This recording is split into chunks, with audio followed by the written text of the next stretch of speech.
It's officially Flipmas, and this year, I'm flipping my way to Christmas. Starting December 1st, I'll be dropping 12 furniture flip makeovers every other day, all the way through Christmas Eve. We're talking curbside finds, Facebook Marketplace rescues, and a whole lot of paint magic. And if we're good enough, hopefully Santa will come leave us some supplies under the tree for us to use throughout the process. Each flip has its own story. Some are total disasters, and some are dream pieces. But every single one is getting saved from the landfill and turning into something worth showing off under the tree. If you love a good before and after, satisfying sanding shots, and that fresh paint reveal, this series is for you.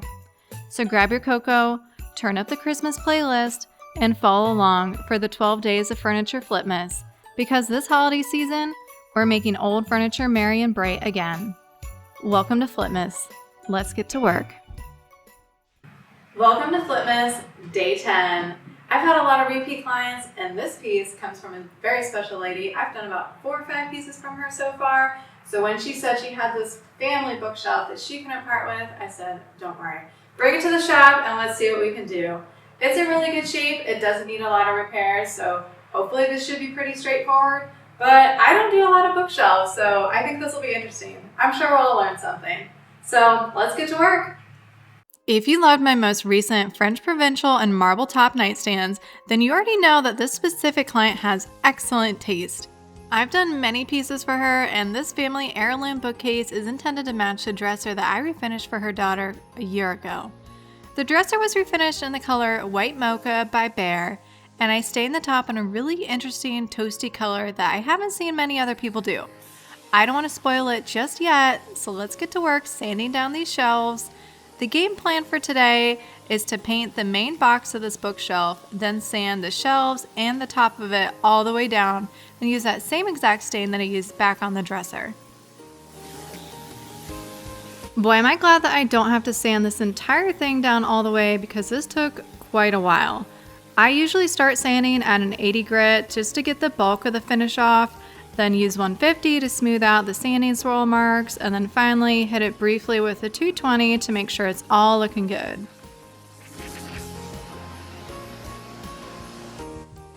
There are these little plastic tabs that hold up the shelves, so let's remove those so we can prep it and paint properly.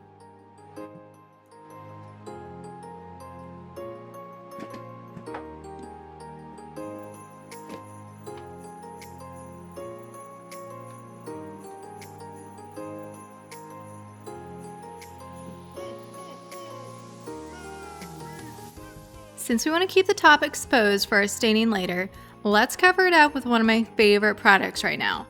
I almost always try to keep some amount of natural wood grain in my final product. I think it really helps maximize sales, and let's be honest, it's just the prettiest part of any piece. And lately, I've been getting almost all solid wood pieces, so I've been using this tape sheet plastic duo thing almost every week. It's so handy because it's lightweight, easy to tape and secure, and it can expand out to cover a really large surface area. And by the way, I have all of my top products linked below if you're ever curious.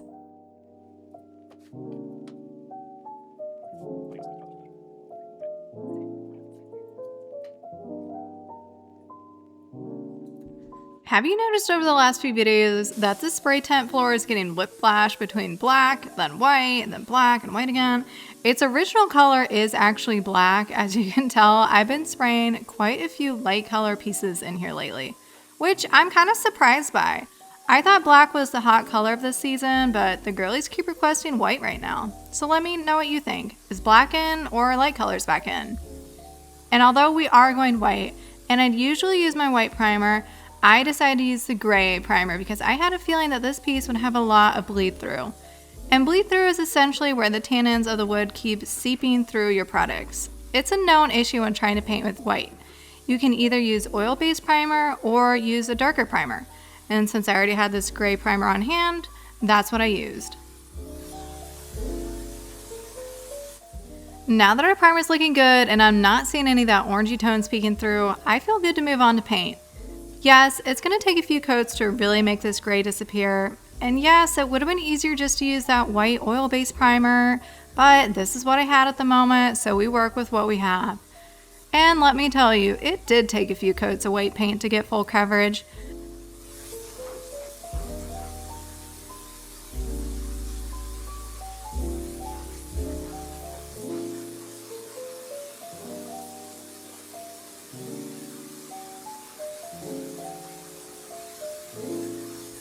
But fortunately, I have my gray coat sprayer, which is like the boss level sprayer. This thing is my favorite because it puts out some serious product and puts it down buttery smooth. I always get a professional finish with it and seriously good coverage.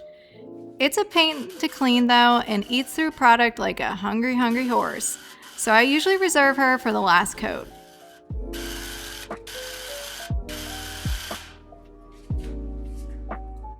And you already know that we don't sit around waiting for paint to dry. We work on other stuff while we wait for paint to dry. And right now, that looks like sanding down these 2 interior shelves. They're still in really great shape and the sanding went pretty smooth. No pun intended.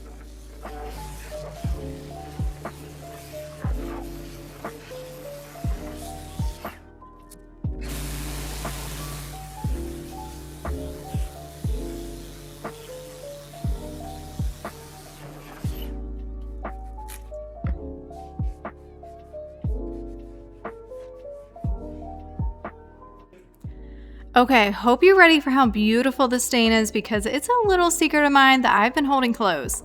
It's my personal favorite and her name is Toasted Oak. And Toasted Oak is a jiggly girl, but don't let that deter you. She's full-bodied because A, she's a gel stain, but B, more importantly, she knows how to get the job done right. Don't get me wrong, I love a good walnut stain, but this stain has so much more going on for it in my opinion. It's like a light oak stain got together with early American stain and produced this perfect middle ground, neutrally brown stain. But is it brown? Not really. Is it white oak? Also no. What it is toasted oak, and it is such a unique color. I used to have to layer stains together to get this similar look, but not with this one. And even more of a bonus is that it comes with a built-in top coat. So if you don't have all the time in the world but want a durable, unique stain, this is a one-stop kind of product. Wipe it on and you're done. It's really as simple as that. Let's not forget about the top of our bookcase. That also needs stained. And yes, I apologize for the awkward camera angle. If you're unaware, the shop is at full capacity trying to get through these Flipmas pieces, and we were jammed up against the garage door trying to get this one done.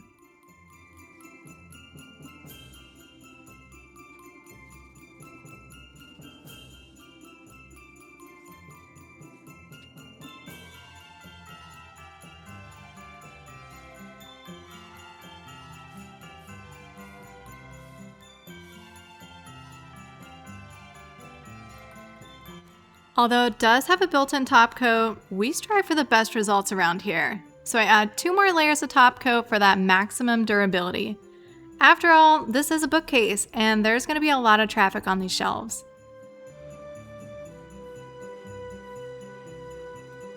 And just like that, let's recap where we started. Great bones, but definitely a little orange and doesn't match my client's decor. Whoa. Is this even the same piece? I don't typically do bookshelves, but my oh my, maybe I should add them to my rotation more because this really exceeded my expectations. I love the contrast between wooden shelves and then the painted body. It's the best combo in my mind. And now for what you're all waiting for, what does something like this cost? Well, we went back and forth for a while, finding the right combination of labor that fits within her budget. Doing a full sand and stain job is always the most expensive, and then a solid paint job is the least expensive. So this is why I typically fall in that category of doing some paint and some staining. It's a more reasonable middle price point where it also gives that same flair of personality and warmth through that stained wood. So enough yap, the charge to my client for this work was $440. I did have to repurchase the stain for $35 since I no longer had it in my shop, which hurt my budget a lot. But hopefully I can use it again sometime soon and get some of that cost back. And then the paint and primer cost me about $10, so all in all, a little less than a $400 profit. Thank you for watching, and be sure to catch the entire Flipmas series under the YouTube playlist tab.